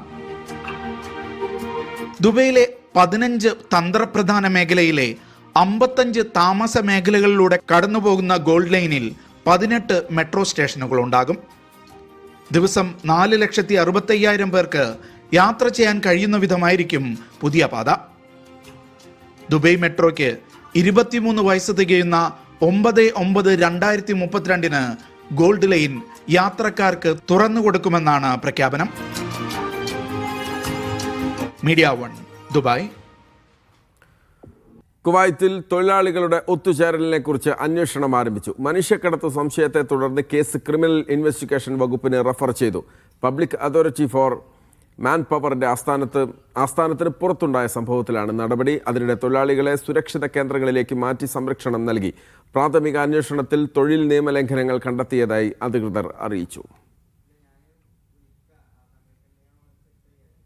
സൗദിയിൽ നിർമ്മാണ മേഖലയിൽ ചിലവ് കുത്തനെ ഉയർന്നു. ഈ വർഷം ആദ്യ പകുതിയിൽ മുൻ വർഷത്തെ അപേക്ഷിച്ച് ചിലവ് 2.2% വരെ വർദ്ധിച്ചതായി കണക്കുകൾ സൂചിപ്പിക്കുന്നു.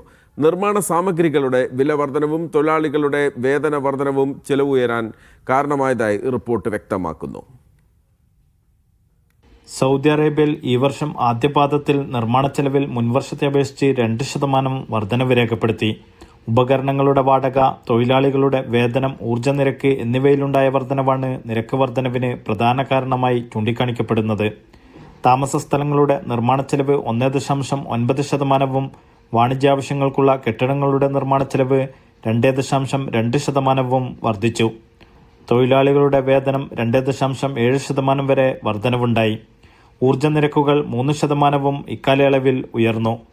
നിർമ്മാണ ഉപകരണങ്ങളുടെയും യന്ത്രങ്ങളുടെയും വാടകയിൽ 4.5% മുതൽ 5.9% വരെ വർധനവുണ്ടായതായും റിപ്പോർട്ട് വ്യക്തമാക്കുന്നു. Naushad റിക്കൂർ, media 1, Dammam. തൊഴിലാളികളുടെ വേതനം സമയബന്ധിതമായി നൽകണമെന്ന് Kuwait public authority four man power നിർദ്ദേശം നൽകി. ശമ്പള വിതരണം കർശനമായി നിരീക്ഷിക്കുമെന്നും അധികൃതർ അറിയിച്ചു. അംഗീകൃത ചാനലുകളിലൂടെ പ്രതിമാസ വേതനം നൽകണം എന്നാണ് നിർദ്ദേശം. നിയമലംഘനം സംഭവിച്ചാൽ കമ്പനികളുടെ ഫയലുകൾ താൽക്കാലികമായി നിർത്തിവെക്കുമെന്ന് മുന്നറിയിപ്പ് നൽകി. അതിനിടെ ആഷൽ പോർട്ടൽ വഴി പുതിയ ഡിജിറ്റൽ സേവനങ്ങളും ആരംഭിച്ചു. തൊഴിലാളികളുടെ അവകാശ സംരക്ഷണവും സുതാര്യതയും ഉറപ്പാക്കാനാണ് നടപടിയെന്ന് അധികൃതർ വ്യക്തമാക്കി. ഒമാനിൽ വ്യാജ ഇലക്ട്രോണിക്സ് ഉപകരണങ്ങൾ വിൽപ്പന നടത്തിയ കേസിൽ വിദേശികളായ പ്രതികൾക്കെതിരെ ശിക്ഷ വിധിച്ച് കോടതി. തടവ് ശിക്ഷയ്ക്ക് പുറമെ 10,000 ഒമാനി റിയാൽ പിഴയും ഈടാക്കും. ശിക്ഷാ കാലാവധിക്ക് ശേഷം പ്രതികളെ രാജ്യത്ത് നിന്ന് നാടുകടത്തുമെന്നാണ് വിധി. രാജ്യാന്തര ബ്രാൻഡുകളുടെ പേരിൽ വ്യാജ ഇലക്ട്രോണിക് ഉൽപ്പന്നങ്ങൾ വിപണിയിൽ എത്തിച്ചതിനാണ് നടപടി. പിടിച്ചെടുത്ത ഉൽപ്പന്നങ്ങളിൽ സ്വിച്ച്, സോക്കറ്റ്, LED ലൈറ്റുകൾ എന്നിവ ഉൾപ്പെടുന്നു. ഉപഭോക്താക്കളെ തെറ്റിദ്ധരിപ്പിക്കുന്ന രീതിയിൽ വ്യാജ വിവരങ്ങൾ ഉൽപ്പന്നങ്ങളിൽ ചേർക്കുകയും ട്രേഡ് മാർക്ക് വ്യാജമായി നിർമ്മിക്കുകയും ചെയ്തതായി അന്വേഷണത്തിൽ കണ്ടെത്തി. മസ്കത്തിലെ അമീറാത്തിൽ നിന്ന് ബൗഷറിലേക്കുള്ള അൽ ജബൽ സ്ട്രീറ്റ് തകർന്നതായുള്ള സമൂഹമാധ്യമ പ്രചാരണം നിഷേധിച്ച് മസ്കത്ത് മുനിസിപ്പാലിറ്റി. ഓൺലൈനിൽ പ്രചരിക്കുന്ന വീഡിയോ ക്ലിപ്പ് തെറ്റിദ്ധരിപ്പിക്കുന്നതാണെന്നും റോഡിൻ്റെ യഥാർത്ഥ അവസ്ഥയല്ല കാണുന്നതെന്നും മസ്കത്ത് മുനിസിപ്പാലിറ്റി വ്യക്തമാക്കി. ജബൽ സ്ട്രീറ്റ് സുരക്ഷിതമാണെന്നും അടിസ്ഥാന സൗകര്യങ്ങൾക്കോ സംരക്ഷണ ഭിത്തികൾക്കോ തകർച്ചയോ കേടുപാടുകളോ സംഭവിച്ചിട്ടില്ലെന്നും അധികൃതർ അറിയിച്ചു. സൗദിയിലെ ദമാമിൽ വാഹനാപകടത്തിൽപ്പെട്ട് പരിക്കേറ്റ സൗത്ത് പറവൂർ സ്വദേശി സാജു വർഗീസ് മരണപ്പെട്ടു. ജനുവരി 23-ന് ദമാമിൽ വെച്ചുണ്ടായ അപകടത്തിൽ പരിക്കേറ്റ് കേരളത്തിലെ കോലഞ്ചേരി മെഡിക്കൽ ആശുപത്രിയിൽ ചികിത്സയിൽ കഴിയുകയായിരുന്നു. 33 വർഷമായി ദമാമിൽ ജോലി ചെയ്തിരുന്ന സാജു ട്രാൻസ്പോർട്ടേഷൻ മേഖലയിൽ ജോലി ചെയ്യവേ ആയിരുന്നു അപകടത്തിൽപ്പെട്ടത്. സംസ്കാര ചടങ്ങുകൾ നാളെയായിരിക്കുമെന്ന് സുഹൃത്തുക്കളും ബന്ധുക്കളും അറിയിച്ചു. സൗദിയിലെ ജിസാനിൽ കണ്ണൂർ സ്വദേശി കുഴഞ്ഞു വീണ് മരിച്ചു. ഇരിക്കൂർ പെട്ടയങ്കോട് സ്വദേശി കെട്ടി ഹനീഫയാണ് മരണപ്പെട്ടത്. 55 വയസ്സായിരുന്നു. ജോലിക്കിടെ ദേഹാസ്വാസ്ഥ്യം അനുഭവപ്പെട്ട് കുഴഞ്ഞു വീണ ഹനീഫയെ അടുത്തുള്ള ആശുപത്രിയിൽ എത്തിച്ചെങ്കിലും രക്ഷിക്കാനായില്ല. 6 വർഷമായി ജിസാനിൽ ബുഫിയ നടത്തി വരികയായിരുന്നു. ഒമാനിൽ മിർബാത്തിൽ ചുവന്ന ചെമ്മീൻ കൂട്ടമായി തീരത്ത് ചത്തടിഞ്ഞ നിലയിൽ കണ്ടെത്തി. പരിസ്ഥിതി മലിനീകരണമല്ലെന്ന് കൃഷി, മത്സ്യബന്ധന, ജലവിഭവ മന്ത്രാലയം സ്ഥിരീകരിച്ചിട്ടുണ്ട്. മന്ത്രാലയത്തിൻ്റെ ഫീൽഡ് ഇൻസ്പെക്ഷൻ ടീമുകൾ പരിശോധന നടത്തിയിരുന്നു. മറ്റു മത്സ്യങ്ങളോ കടൽ ജീവികളോ ചത്തതായി റിപ്പോർട്ട് ചെയ്യപ്പെടാത്തത് കൊണ്ട് തന്നെ ഇതൊരു സ്വാഭാവിക പ്രതിഭാസമായി കാണാമെന്നും മന്ത്രാലയം പറയുന്നുണ്ട്. ഇവ ഭക്ഷിക്കരുതെന്നും മന്ത്രാലയം പൊതുജനങ്ങൾക്ക് മുന്നറിയിപ്പ് നൽകിയിട്ടുണ്ട്. Arab tourism necklace of the excellent class പുരസ്കാരം ഒമാൻ സുൽത്താൻ ഹൈത്തം ബിൻ താരിഖിന് അറബ് ടൂറിസം ഓർഗനൈസേഷനാണ് പുരസ്കാരം നൽകിയത്. ടൂറിസം മേഖലയിൽ അറബ് രാജ്യങ്ങൾക്കിടയിലുള്ള സംയുക്ത പ്രവർത്തനത്തിന് നൽകിയ സംഭാവനകൾ കണക്കിലെടുത്താണ് പുരസ്കാരം. ഓർഗനൈസേഷന്റെ ജിദ്ദയിലെ ആസ്ഥാനത്ത് നടന്ന ചടങ്ങിൽ സൗദിയിലെ Oman ambassador Sayyid Najib bin Hilal bin Sayyid Albusaidi പുരസ്കാരം ഏറ്റുവാങ്ങി. Arab tourism organisation president doctor Bandar bin Fahad Al ഫാഹിദിന്റെ നേതൃത്വത്തിലായിരുന്നു ചടങ്ങ്. ഒമാന്റെ സാംസ്കാരിക പൈതൃകമായ ഒമാനി കുന്തിരിക്കത്തിന് ആഗോളതലത്തിൽ ചരിത്ര നേട്ടം. ഐക്യരാഷ്ട്രസഭയ്ക്ക് കീഴിലുള്ള വേൾഡ് ഇന്റലക്ച്വൽ പ്രോപ്പർട്ടി ഓർഗനൈസേഷന്റെ ഭൗമസൂചിക പദവിയാണ് ഒമാനിലെ കുന്തിരിക്കം സ്വന്തമാക്കിയത്. ആഗോള വ്യാപാര നിയമങ്ങൾ പ്രകാരം ഒമാൻ കുന്തിരിക്കത്തിന് ഇനി പ്രത്യേക സംരക്ഷണമുണ്ടാകും. രാജ്യാന്തര ഭൗമസൂചികയായി ഔദ്യോഗികമായി രജിസ്റ്റർ ചെയ്തതോടെ ഒമാനി കുന്തിരിക്കം അതിന്റെ ഗുണനിലവാരത്തിലും ഉത്ഭവത്തിലും സവിശേഷമായ ഒരു ഉൽപ്പന്നമായി അന്താരാഷ്ട്ര വിപണിയിൽ അംഗീകരിക്കപ്പെടുകയാണ്. ഒമാന്റെ ചരിത്രവുമായും സംസ്കാരവുമായും ആഴത്തിൽ ബന്ധപ്പെട്ട് കിടക്കുന്ന കുന്തിരിക്കത്തിന് ആഗോള വ്യാപാര നിയമങ്ങൾ പ്രകാരം ഇനി പ്രത്യേക സംരക്ഷണമുണ്ടാകും. ലോക വിപണിയിൽ ഒമാനി ഫ്രാങ്കിൻസൻസ് എന്ന ബ്രാൻഡിന്റെ മൂല്യം വർദ്ധിക്കാനും തനതായ ഉൽപ്പന്നങ്ങൾ വ്യാജന്മാരിൽ നിന്ന് സംരക്ഷിക്കപ്പെടാനും ഈ പദവി സഹായിക്കും. ദോഫാർ ഗവർണറ്റിലെ പർവ്വതനിരകളിൽ വളരുന്ന മരങ്ങളിൽ നിന്ന് ലഭിക്കുന്ന കുന്തിരിക്കത്തിന്റെ പ്രത്യേകതയും ശുദ്ധിയും ആഗോളതലത്തിൽ അംഗീകരിക്കപ്പെടുന്നു എന്നതാണ് പ്രധാന നേട്ടം. രാജ്യാന്തര വിപണിയിൽ കയറ്റുമതി കൂടുതൽ എളുപ്പമാക്കും. മേന്മയേറിയ കുന്തിരിക്കം ലഭിക്കുന്ന സ്ഥലമായതിനാൽ അറേബ്യയുടെ സുഗന്ധ തലസ്ഥാനം എന്നാണ് സലാല അറിയപ്പെടുന്നത്. നൂറ്റാണ്ടുകൾക്ക് മുമ്പേ ഒമാനിൽ നിന്ന് ലോകത്തിന്റെ വിവിധ ഭാഗങ്ങളിലേക്ക് കുന്തിരിക്കം കയറ്റുമതി ചെയ്തിരുന്നു. കേരളത്തിലേക്കും കുന്തിരിക്കം കയറ്റി അയച്ചിരുന്നു. ലോക പൈതൃക പട്ടികയിൽ ഇടം പിടിച്ച ദോഫാറിലെ കുന്തിരിക്ക കേന്ദ്രങ്ങൾ തേടി എല്ലാ വർഷവും മാർച്ച് മാസത്തിൽ ആയിരക്കണക്കിന് സഞ്ചാരികളാണ് എത്താറുള്ളത്. Media 1 Muscat.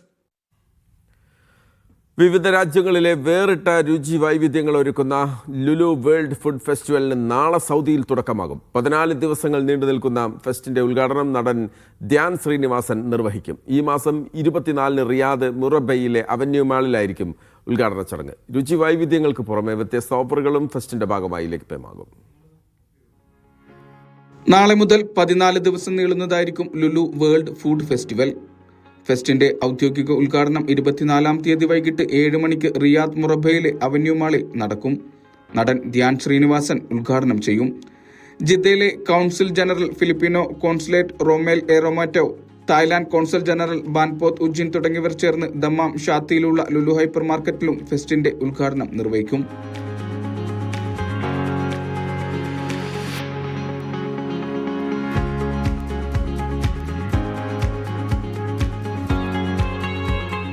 ഫെസ്റ്റിവലിൽ വൈവിധ്യ രുചികളും പാചകലോകത്തെ പുത്തൻ മാറ്റങ്ങളും ഉൽപ്പന്നങ്ങളും സന്ദർശകർക്ക് പരിചയപ്പെടാം. സൗദിയിലെ ലുലു ഹൈപ്പർ മാർക്കറ്റുകളിലുടനീളം നടക്കുന്ന ഫെസ്റ്റിവൽ മെയ് 5 വരെ തുടരും. ഏപ്രിൽ 22, 23 തീയതികളിൽ സൗദി വിഭവങ്ങൾ പരിചയപ്പെടുത്തുന്ന ടേസ്റ്റ് ഓഫ് സൗദി അരങ്ങേറും. 24, 25 തീയതികളിൽ ടേസ്റ്റ് ഓഫ് ഇന്ത്യ, 26, 27 തീയതികളിൽ ടേസ്റ്റ് ഓഫ് അറേബ്യ, 28, 29 തീയതികളിൽ taste of Asia, April 30, May 1 തീയതികളിൽ ടേസ്റ്റ് ഓഫ് ഇറ്റലി, 2, 3 തീയതികളിൽ ടേസ്റ്റ് ഓഫ് കോണ്ടിനെന്റൽ, 4, 5 തീയതികളിൽ ഹെൽത്തി ബൈറ്റ്സ് എന്നിങ്ങനെയാണ് ഫെസ്റ്റ് ക്രമീകരിച്ചിരിക്കുന്നത്. ബ്രേക്ക്ഫാസ്റ്റ്, ലഞ്ച് ഓർ ഡിന്നർ പ്രത്യേക മെസ് പ്ലാനുകളും തയ്യാറാക്കിയിട്ടുണ്ട്. 2 നേരത്തിനായി 1 മാസത്തേക്ക് 375 റിയാൽ നൽകി മെസ് പ്ലാനിൽ ഭാഗമാകാം. 5 റിയാലിന് ബിരിയാണി, 1.95 റിയാലിന് ഓറഞ്ച്, 2 റിയാൽ മുതൽ ആരംഭിക്കുന്ന ബ്രേക്ക്ഫാസ്റ്റ് വിഭവങ്ങൾ, 10 റിയാൽ മുതൽ കേക്കുകൾ എന്നിവയും മറ്റു ഓഫറുകളാണ്. ഭക്ഷ്യോൽപ്പന്നങ്ങളിലെ ഓഫറുകൾക്ക് പുറമെ ഇലക്ട്രോണിക്സ്, മൊബൈൽ, വീട്ടുപകരണങ്ങൾ എന്നിവയ്ക്കും ഫെസ്റ്റിന്റെ ഭാഗമായി വിലക്കിഴിവുണ്ടാകും. Media 1, Riyadh. Dammam Kozhikode cricket കൂട്ടായ്മ സംഘടിപ്പിച്ചു വന്ന ചാമ്പ്യൻഷിപ്പ് ക്രിക്കറ്റ് ടൂർണമെന്റ് സമാപിച്ചു. 8 ടീമുകൾ മാറ്റുരച്ച ടൂർണമെന്റിൽ റെഡ് ആരോസ് തിരുവണ്ണൂർ ചാമ്പ്യന്മാരായി. ഓസ്കാർ കൊടുവള്ളി റണ്ണേഴ്സ് കിരീടം നേടി. Dammam cricket association president Najeem Basheer മുഖ്യാതിഥിയായി. ഉനൈസ്, ഗഫൂർ വടകര, പ്രദീപ് കുമാർ, ജോജോ അടിവാരം എന്നിവർ ചേർന്ന് ട്രോഫിയും പ്രൈസ് മണിയും സമ്മാനിച്ചു. രഞ്ജിത്ത്, നിതീഷ്, റുസ്തം, രക്കീഷ് എന്നിവർ നേതൃത്വം നൽകി.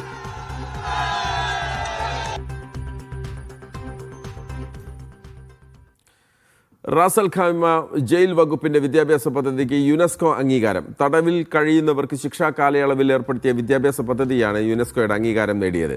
യുനെസ്കോയുടെ ഇൻസ്റ്റിറ്റ്യൂട്ട് ഫോർ ലൈഫ് ലോങ് ലേണിംഗിൽ കേസ് സ്റ്റഡിയായി പദ്ധതി ഇടം പിടിച്ചു. 2011 റാസൽ ഖൈമ ജയിൽ വകുപ്പ് തടവുകാർക്കായി വിദ്യാഭ്യാസ പദ്ധതി ആരംഭിച്ചത്.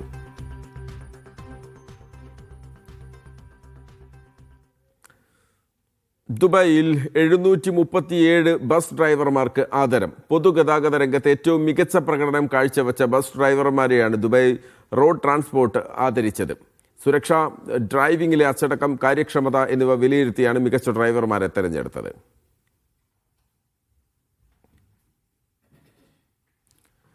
Dammam Indian football association Valparai ദുരന്തത്തിൽ മരിച്ചവർക്ക് അനുശോചനം സംഘടിപ്പിച്ചു. ഡിഫ ചാമ്പ്യൻസ് ലീഗ് മത്സരവേദിയിൽ സംഘടിപ്പിച്ച പരിപാടിയിൽ കളിക്കാരും കാണികളും പങ്കെടുത്തു.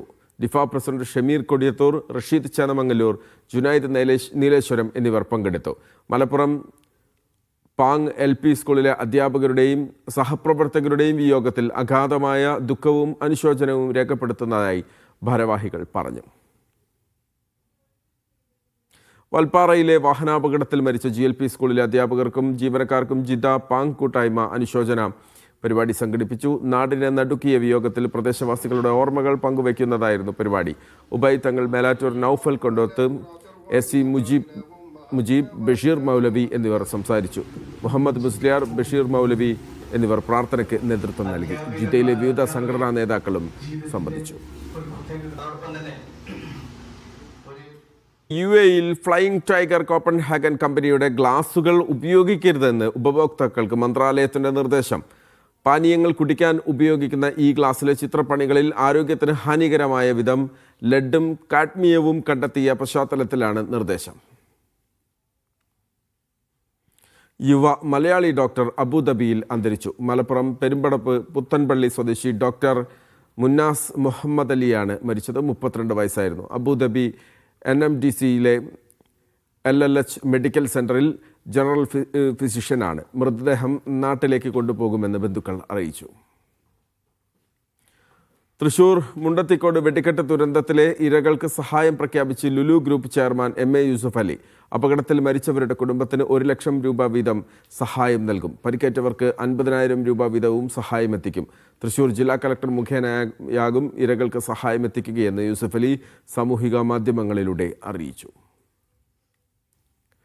മുൻകൂർ അനുമതി തേടാതെ ഡിസ്കൗണ്ടുകൾ പരസ്യം ചെയ്ത ഡെലിവറി കമ്പനിക്ക് പിഴയിട്ട് ഖത്തർ വ്യവസായ വാണിജ്യ മന്ത്രാലയം. 10,000 ഖത്തർ റിയാലാണ് പിഴ. വിൽപ്പനയുമായി ബന്ധപ്പെട്ട് 2018 കൊണ്ടുവന്ന നിയമപ്രകാരമാണ് നടപടി. ഇത്തരം നിയമലംഘനങ്ങൾക്കെതിരെ ശക്തമായ നടപടികൾ സ്വീകരിക്കുമെന്ന് മന്ത്രാലയം അറിയിച്ചു. ഖത്തറിൽ കഴിഞ്ഞ വർഷത്തെ നികുതി റിട്ടേൺ സമർപ്പിക്കാനുള്ള സമയപരിധി നീട്ടി. ജൂൺ 30 വരെ റിട്ടേൺ സമർപ്പിക്കാനുള്ള സാവകാശം ലഭിക്കുമെന്ന് ജനറൽ ടാക്സ് അതോറിറ്റി അറിയിച്ചു. ദരീബ ടാക്സ് പോർട്ടൽ വഴിയാണ് വിവരങ്ങൾ സമർപ്പിക്കേണ്ടത്. വാണിജ്യ രജിസ്ട്രേഷനോ വ്യാപാര ലൈസൻസോ ഉള്ള എല്ലാ കമ്പനികളും റിട്ടേൺ ഫയൽ ചെയ്യണമെന്ന് അതോറിറ്റി വ്യക്തമാക്കി. സമയപരിധി കഴിഞ്ഞാൽ പിഴ ഒടുക്കേണ്ടി വരുമെന്ന് അധികൃതർ മുന്നറിയിപ്പ് നൽകി.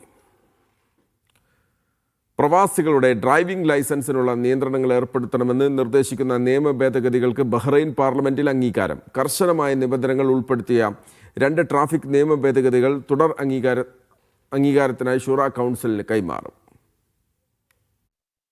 ബഹ്റൈനിലെ പ്രവാസികളുടെ ഡ്രൈവിംഗ് ലൈസൻസ് സംബന്ധിച്ച 2 നിയമ ഭേദഗതികൾക്ക് അനുകൂലമായാണ് പാർലമെന്റിൽ എംപിമാർ ഏകകണ്ഠമായി വോട്ട് ചെയ്തത്. ഡ്രൈവിംഗ് ലൈസൻസിന്റെ കാലാവധി പ്രവാസികളുടെ താമസരേഖയായ റെസിഡൻസി പെർമിറ്റുമായും തിരിച്ചറിയൽ രേഖയായ CPRുമായും ബന്ധിപ്പിക്കണമെന്നാവശ്യപ്പെടുന്നതാണ് ഒരു നിയമ ഭേദഗതി. നിർദ്ദേശം നിയമമാവുകയാണെങ്കിൽ പ്രവാസികൾക്ക് ലഭിക്കുന്ന ഡ്രൈവിംഗ് ലൈസൻസിന്റെ കാലാവധി ബഹ്റൈനിലെ റെസിഡൻസി പെർമിറ്റിന്റെ കാലയളവ് വരെ മാത്രമായി പരിമിതപ്പെടും. ലൈസൻസുകൾ അനുവദിക്കുന്നതിൽ അധികൃതർക്ക് കൂടുതൽ നിയന്ത്രണാധികാരം നൽകുന്നതാണ് 2ാമത്തെ ഭേദഗതി. രാജ്യത്തെ റോഡുകളിലെ ഗതാഗതക്കുരുക്ക് കുറക്കാനായി പ്രവാസികൾക്ക് ഡ്രൈവിംഗ് ലൈസൻസ് നൽകുന്ന കാര്യത്തിൽ നിയന്ത്രണമുണ്ടാകണമെന്ന് എംപിമാർ നേരത്തെ മുതൽ തന്നെ പാർലമെന്റിൽ ആവശ്യമുന്നയിച്ചിരുന്നു. എന്നാൽ ഈ നിയമ ഭേദഗതികളോടുള്ള വിയോജിപ്പ് സർക്കാർ വ്യക്തമാക്കിയിട്ടുണ്ട്. നിർദ്ദേശങ്ങൾ നിയമമായി പ്രാബല്യത്തിൽ വരുന്നതിന് തുടർ അനുമതികൾ ആവശ്യമായതിനാൽ ബിൽ ഷൂറ കൗൺസിലിന് കൈമാറി. ഈ വിഷയത്തിലുള്ള അന്തിമമായ തീരുമാനം ഉന്നതതല കൂടിയാലോചനകൾക്കും അംഗീകാരത്തിനും വിധേയമായി മാത്രമായിരിക്കും. Siraj Pallikkara, media 1, Bahrain.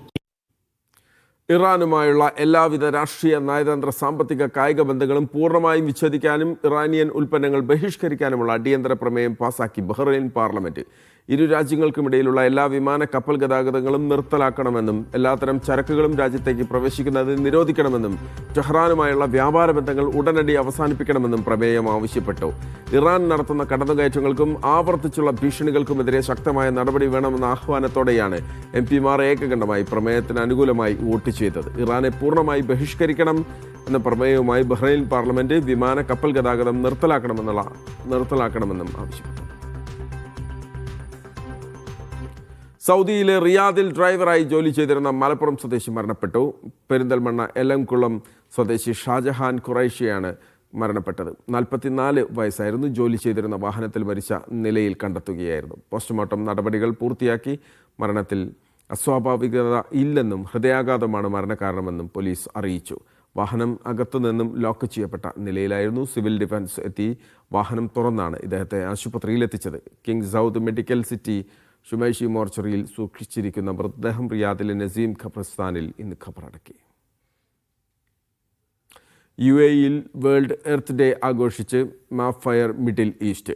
Dubai അൽക്യുസൈസിലെ ഹെഡ്ക്വാർട്ടേഴ്സിൽ വെച്ചാണ് പരിപാടി സംഘടിപ്പിച്ചത്.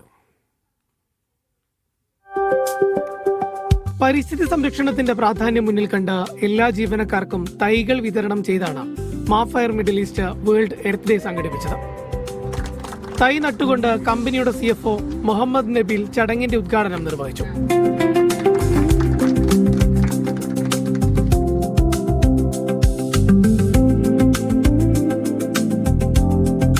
Safety isn't always about preventing fire. Sometimes it's about preserving the environment we all depend on. This Earth Day, we're proud to have the initiative of plantation drive and plant distribution. നമ്മുടെ പ്രകൃതിയെ വരും തലമുറകൾക്കായി കാത്തുസൂക്ഷിക്കാൻ ഇത്തരം നിരന്തരമായ പ്രവർത്തനങ്ങൾ അനിവാര്യമാണെന്ന ഓർമ്മപ്പെടുത്തലോടെയാണ് ആഘോഷങ്ങൾ സമാപിച്ചത്. പരിസ്ഥിതിയെ സംരക്ഷിക്കാൻ ആഹ്വാനം ചെയ്യുന്ന ഇത്തരം പരിപാടികൾ തുടരുമെന്നും കമ്പനി അധികൃതർ കൂട്ടിച്ചേർത്തു. Media 1, Dubai.